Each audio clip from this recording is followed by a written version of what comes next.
Hello everyone, this is D. Shah welcoming you in today's digital class. I welcome you again. Today I am going to take English of class 10. The topic is lesson 7, Glimpses of India, section 2, Coorg, and this is part 3 of this lesson. Already I have explained to you part 1 and part 2. So today this is time to learn part 3 of this lesson. So part 3 is section 2. This is the second lesson of Glimpses of India. This is Coorg. This is a beautiful lesson. You must be aware of this lesson. There are 3 sub-parts, or you can say sub-lessons, sub-chapters. First one was A Baker from Goa, which was written by Lucio Rodriguez. Already I have explained this lesson. So today it's time for me to explain the second part, Coorg. So I'll move on to this lesson. Coorg is written by Locus Ebrol.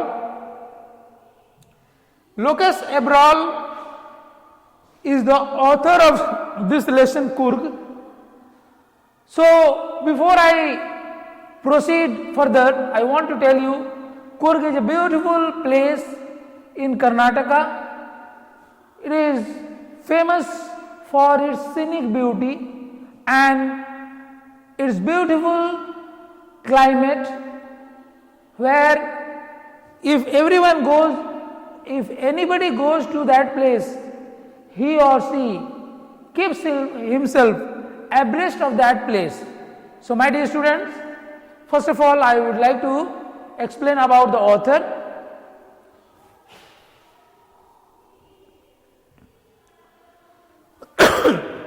Locus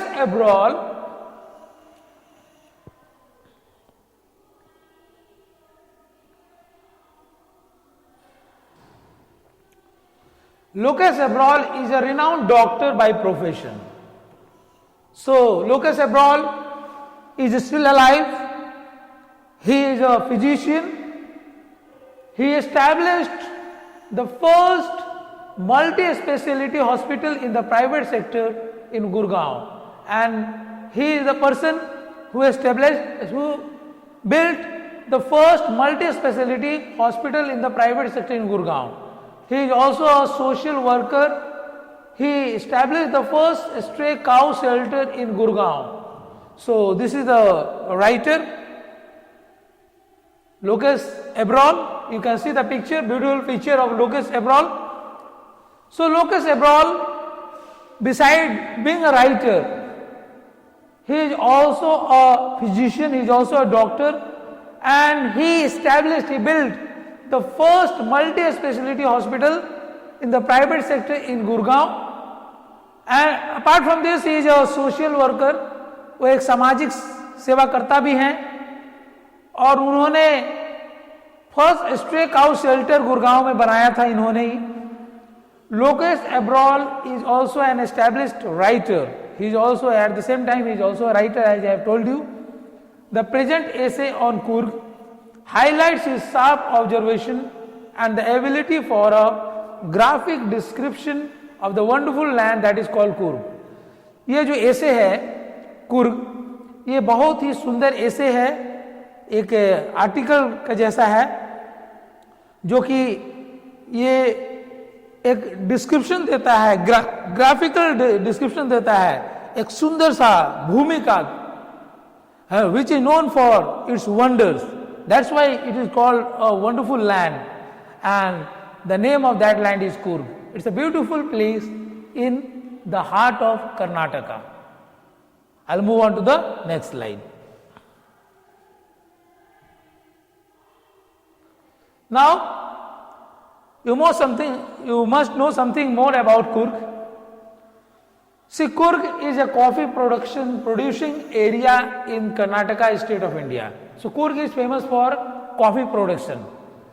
So majority of the coffee is produced in Coorg, in Karnataka state. It is situated midway between Mysore and the coastal town of Mangalore. So ये कुर्ग कहाँ पर है? ये मैसूर और जो तटीय क्षेत्र जो शहर है मैंगलोर सिटी जो है, मैंगलोर बहुत फेमस सिटी है, उसके बीच में एक कुर्ग बसा हुआ है. बहुत ही सुंदर जगह है. It's a beautiful place. This land is famous for its rain forest and spices. यह जो भूमि है कुर्ग, यह रेन फॉरेस्ट के लिए विख्यात है और स्पाइसेस के लिए, मसाले के लिए. गर्म मसाले वहां के बहुत ही जोरदार होते हैं कुर्ग के, और वहां के लोग भी बहुत ही अच्छे होते हैं. So let's study about the lesson. This is the beautiful place Coorg. You can see the awesome picture, the awesome paradise on earth. You can find there the awesome paradise on earth. एक लगेगा जैसे धरती पर स्वर्ग आ गया है अगर आप इस जगह को विजिट करते हैं. कुर्ग अगर जाते हैं, कुर्ग में अगर भ्रमण करते हैं, घूमने जाते हैं, पिकनिक मनाने जाते हैं, तो यह जो जगह है, इसका नज़ारा, इसका सीनिक ब्यूटी, इसका मौसम, इसका खुशनुमा मौसम के बारे में क्या कहें, उसको आप भूल नहीं पाएंगे. So this is the beautiful place, the awesome paradise on earth. I will move on to the next slide. So ये बुक में जैसा आपका दिया हुआ है, लेसन में स्टार्ट करूंगा यहीं से. Coorg is coffee country famous for its rain forest and spices. पहले ही मैंने बताया था कुर्ग एक कॉफी कंट्री है. वहां पर कॉफी ग्रो किया जाता है. कॉफी बहुत ज्यादा वहां प्रोड्यूस होता है. कॉफी का उपज वहां बहुत ज्यादा होता है कुर्ग में, इसीलिए कुर्ग को कॉफी कंट्री भी कहा गया है. Okay, coffee state, coffee country कहा गया है. Midway between Mysore and the coastal town of Mangalore sits a piece of heaven that must have drifted from the kingdom of God.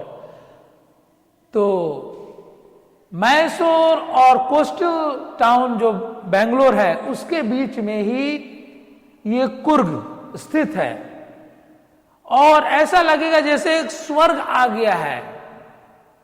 It's called heaven on earth. It's called the paradise on अर्थ. कुर्ग को paradise on अर्थ कहा गया है. ऐसा लगता है कि भगवान का कोई राज्य है, वहां से ये उठकर आ गया है, मैंगलोर और मैसूर के बीच में बस गया है कुर्ग जैसा जगह. इस प्रकार लोगों का मानना है. बहुत ही सुंदर है, बहुत ही हरियाली है उस जगह पर. Drifted from means been carried along gently by air. हवा से के झोंकों से जाकर जैसे कुर्ग बस गया है मैंगलोर और मैसूर के बीच में. I will move on to the next slide.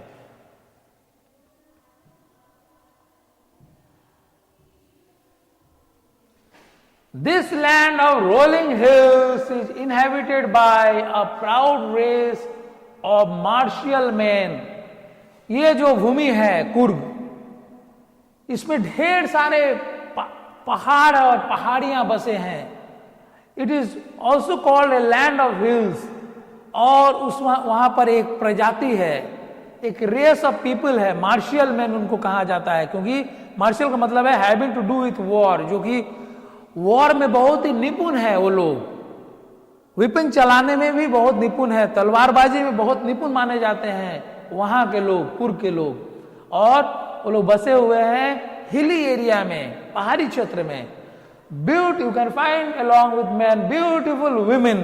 और सुंदर औरतें भी, वहां की नारियां भी बहुत सुंदर होती हैं. एंड वाइल्ड क्रिएचर्स, और जो वहां के जीव जंतु हैं, पूरे जंगली जीव जंतु वहां पाए जाते हैं. हर तरह के जीव जंतु पाए जाते हैं. तो मार्शियल का मतलब होता है having to do with war. मतलब ये मार्शियल आर्ट्स में ये बहुत ही निपुण है. वहां के लोग, कुर्ग के लोग फेमस हैं. Okay, I will move on to the next slide. See the beautiful picture. This is the scenic beauty of Coorg.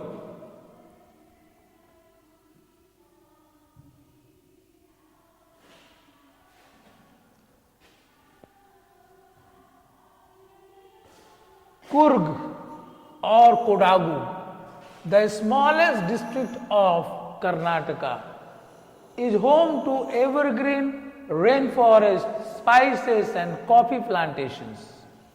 Coorg जो है, जिसका पुराना नाम कोडागू भी है, उसको कोडागू के नाम से भी जाना जाता है कुर्ग को, ये कर्नाटका का सबसे छोटा डिस्ट्रिक्ट है, कर्नाटक का सबसे छोटा डिस्ट्रिक्ट है और यहां पर एवरग्रीन रेन फॉरेस्ट के लिए फेमस है। ये जो जगह है पूरा हरियाली है, कुर्ग पूरा हरियाली से भरा हुआ है, हर जगह पेड़ पौधा देखने को मिलेगा कुर्ग में।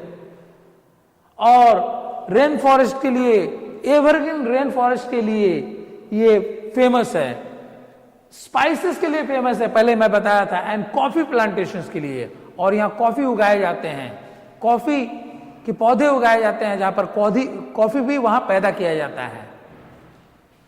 Evergreen rain forest cover 30% of this district. यह जिला का जितना भूमि है उसका 30% भूमि में एवरग्रीन रेन फॉरेस्ट भरा हुआ है, एवरग्रीन रेन फॉरेस्ट से भरा हुआ है इसका 30% जो क्षेत्र है कुर्ग जिला का।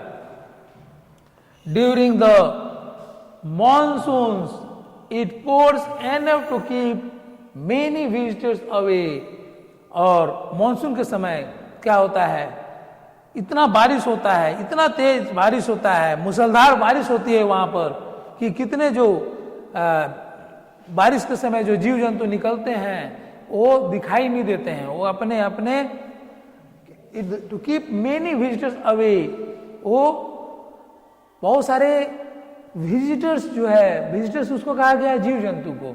कुछ जीव जंतु छिपने के लिए अपने जगह से दूसरे जगह जाते हैं शेल्टर के लिए, और सांप बिच्छू ये सब जो होता है अपने होल से, अपने बरों से वो बाहर निकल जाते हैं। ऐसा भी होता है बरसात के समय। और कभी कभी ऐसा होता है कुछ जानवर दिखाई भी नहीं देते हैं, ऐसा भी होता है, इतना ज्यादा बारिश होता है, मूसलाधार बारिश होता है वहां पर।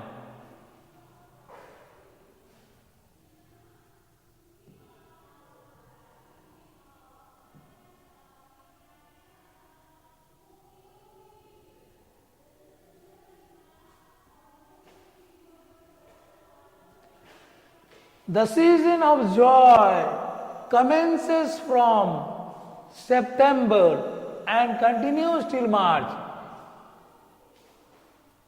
ये कुर्ग में जो सीजन होता है, सितंबर से लेकर जो मार्च तक का सीजन होता है, इसको कहा जाता है season of Joy.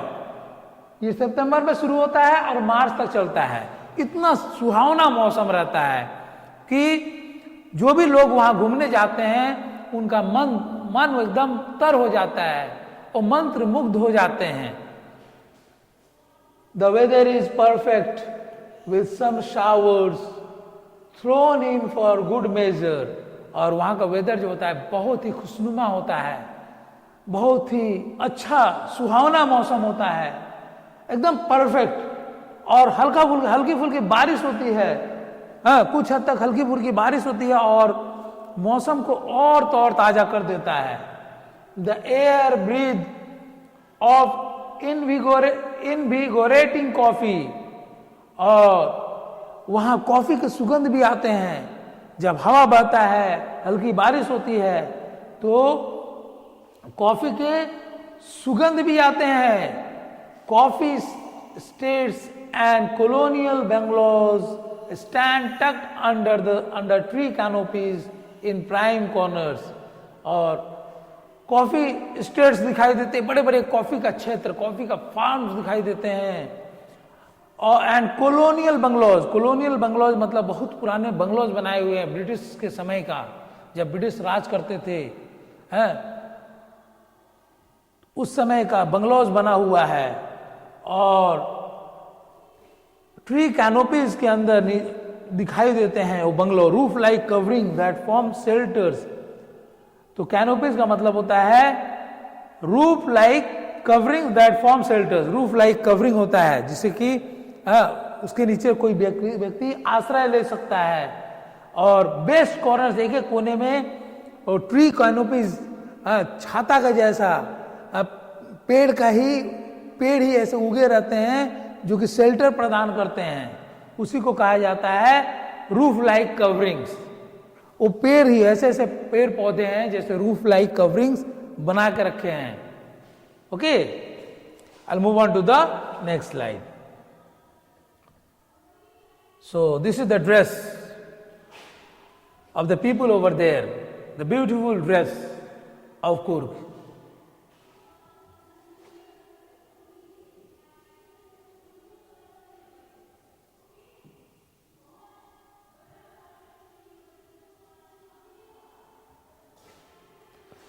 The fiercely independent people of Kurg are possibly of Greek or Arabic descent.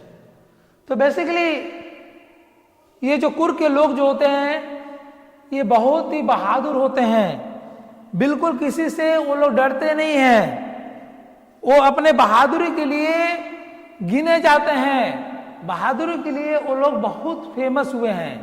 यहाँ के जो लोग हैं कुर्ग के बहादुरी के लिए जाने जाते हैं, दूर दूर तक ये जाने जाते हैं, विश्व में, पूरे विश्व में अपने बहादुरी के लिए जाने जाते हैं। कुर्ग के लोग इतने बहादुर होते हैं, इसीलिए कहा गया है fiercely independent people.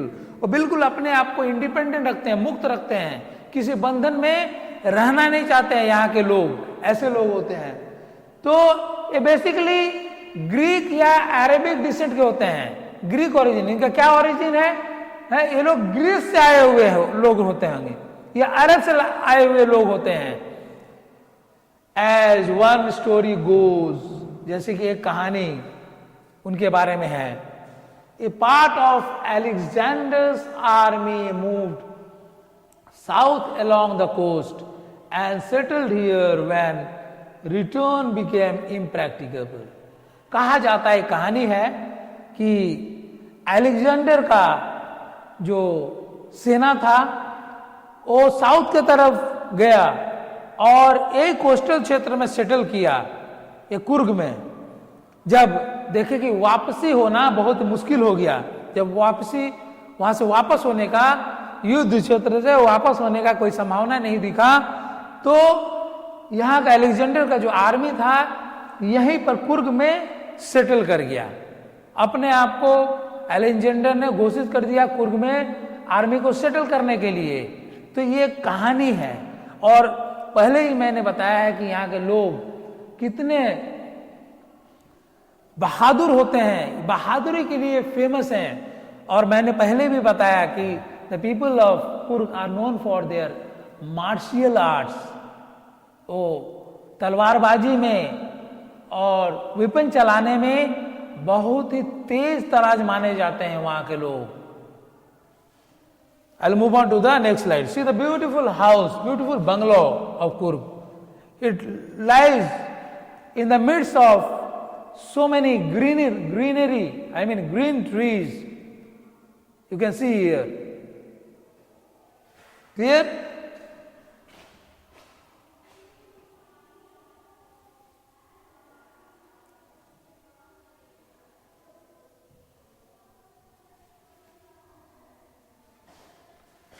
These people married amongst the locals and their culture is apparent in the martial traditions, marriage and religious rites which are distinct from the Hindu mainstream. आपको बता दें, ये जो लोग जो सेटल कर गए, अलेक्जेंडर के आर्मी के लोग जो थे, जो कि मैंने बताया था, ध्यान देंगे पहले वाले स्लाइड पर, पहले वाले स्लाइड की तरफ देखें। एक कहानी के बारे में जो बताया था कि Alexander's army moved south around the coast and settled here when return became impractical. तो ये जो लोग हैं ये क्या किए, यहाँ के लोकल लोगों के साथ मिल गए। जो अलेक्जेंडर के आर्मी के जो लोग सेटल कर गए कुर्ग में, लोकल पीपल से मर्ज हो गए, ठीक है, उससे घुल मिल गए। और घुल मिलकर इन्होंने लोकल औरतों से, लड़कियों से शादी ब्याह किया हुआ। वहां के लोग, आर्मी के जो पुरुष वर्ग थे अलेक्जेंडर के आर्मी के, वहां के लोकल के साथ मिंगल हो गए, लोकल लोगों के साथ मिंगल हो गए, और मिंगल होने के बाद वहां का कल्चर अपना लिए, एंड देयर कल्चर, वहां लोकल लोगों का कल्चर इन्होंने अपना लिया, अलेक्जेंडर का आर्मी के जो लोग थे, और उसमें उस कल्चर में शादी ब्याह भी किया, वहां के लोकल लोगों के बेटियों से उन्होंने विवाह भी किए, और वो मार्शियल ट्रेडिशंस था, मार्शियल आर्ट्स में, मार्शियल कलाबाजी में ये लोग बहुत तेज तराज थे, तो ये उसके साथ मिंगल हो गए और उस शादी ब्याह भी करना शुरू कर दिए, और वहां का जो धार्मिक राइट्स था, सोशल राइट्स था, रिलीजियस राइट्स था, कस्टम्स एंड ट्रेडिशंस था, उसको भी ये लोग मानने लगे, which are distinct from the Hindu mainstream. Hindu culture से बिल्कुल अलग कल्चर है इन लोगों का, जो मेन स्ट्रीम जो हिंदू कल्चर है उससे बिल्कुल अलग है। मेन स्ट्रीम मतलब tradition which most people follow, एक ऐसा ट्रेडिशन है हिंदू कल्चर जो कि ज्यादातर हिंदू लोग फॉलो करते हैं, उस मेन स्ट्रीम से ये इनका बिल्कुल अलग कल्चर रहा है। ये जो आर्मी के, अलेक्जेंडर आर्मी के जो लोग आए हुए थे, इन लोगों के साथ मिलजुल घुल मिल गए, और घुल मिलकर उन्होंने उनके कल्चर को अपनाया और उन लोगों में शादी ब्याह भी किया। ये बिल्कुल इनका जो ट्रेडिशन था बिल्कुल अलग था, मार्शियल ट्रेडिशंस कहा गया है। तलवारबाजी, तीर तलवारबाजी में बहुत तेज तराज निकले, अपने आप को उस क्या बोलते, उस परिस्थिति में ये लोगों अपने आप को ढाल लिया और वहां का सोशल कल्चर को अपना लिया, कुर्क का। कौन? अलेक्जेंडर के आर्मी के लोग। Clear? I will move on to the next slide.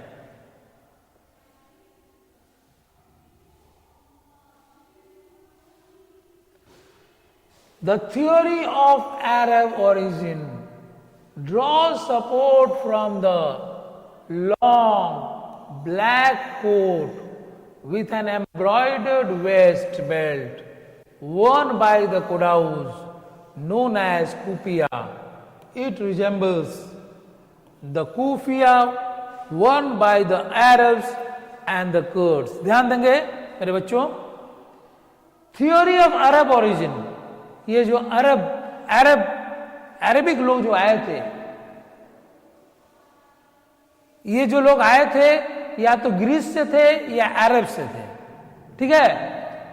और ये कैसे मालूम होता है कि वही लोग थे? It draws support from the long black coat, लंबे ब्लैक कोट, नीचे तक लंबे ब्लैक कोट पहना करते थे वहां के लोग, with an embroidered waste belt, और एम्ब्रॉयडरी किया हुआ वेस्ट पर, अपने कमर पर बेल्ट एक पहना करते थे। वन बाय द कोडाउज, जो वहां के लोग पहना करते थे, कोडाउज लोग, जो कुर्क के लोग जो पहना करते थे, वही बेल्ट को ये लोग भी पहनना शुरू कर दिए। जो ये अलेक्जेंडर आर्मी के जो लोग आए थे वहां सेटल कर गए, तो एम्ब्रॉयडर वेस्ट बेल्ट पहना करते थे, नोन एज कुफिया, और उस बेल्ट का नाम है keffiyeh. It resemble the keffiyeh one by Arabs and the Kurds. और अरेबिक पीपल लोग जो अरब से आए थे, वो लोग उसी प्रकार का एक बेल्ट पहना करते थे जिसका नाम दिए थे कुफिया। हाँ, और अरब्स और कुर्ड्स, ये जो समुदाय के लोग थे, कम्युनिटी के लोग थे, इस प्रकार के बेल्ट पहना करते थे, जिसको वहां के लोग अभी भी पहनते हैं, उस प्रकार के सुंदर सा बेल्ट जो कि एम्ब्रॉयडर किया हुआ रहता है। आप कुर्ग जाओगे तो देखोगे वहां का ड्रेस लोगों में पूरा भिन्न है, पूरा अलग है, दूसरे जगह से बिल्कुल अलग है। लॉन्ग कोट पहनते हैं, देखिए यहाँ पर पिक्चर में दिया गया है, you can see in the picture how the people of Coorg dress themselves. कितने सुंदर लॉन्ग कोट वाला ड्रेस पहनते हैं और एम्ब्रॉयडर किया हुआ एक बेल्ट बांधते हैं, बहुत ही सुंदर एम्ब्रॉयडरी की कढ़ाई किया हुआ रहता है। तो you saw how beautiful this lesson is, how beautiful the place Coorg is. It's known for its beauty, it's wonderful, it's a wonderful place. Whoever goes finds himself very what you call very enjoyed. He becomes very he feels very what you call happy. whoever goes over there, he feels very satisfied, very contented with the place because the weather is fine, and everywhere a person finds himself different from other place if he goes to Coorg, because it is just like heaven on earth. ऐसा लगता है जैसे स्वर्ग आ गया है कुर्ग में. So this is, we have come to the end of today's third part of this lesson. So I will come with the next part in the next class, my dear students. So that's all for today. Thank you.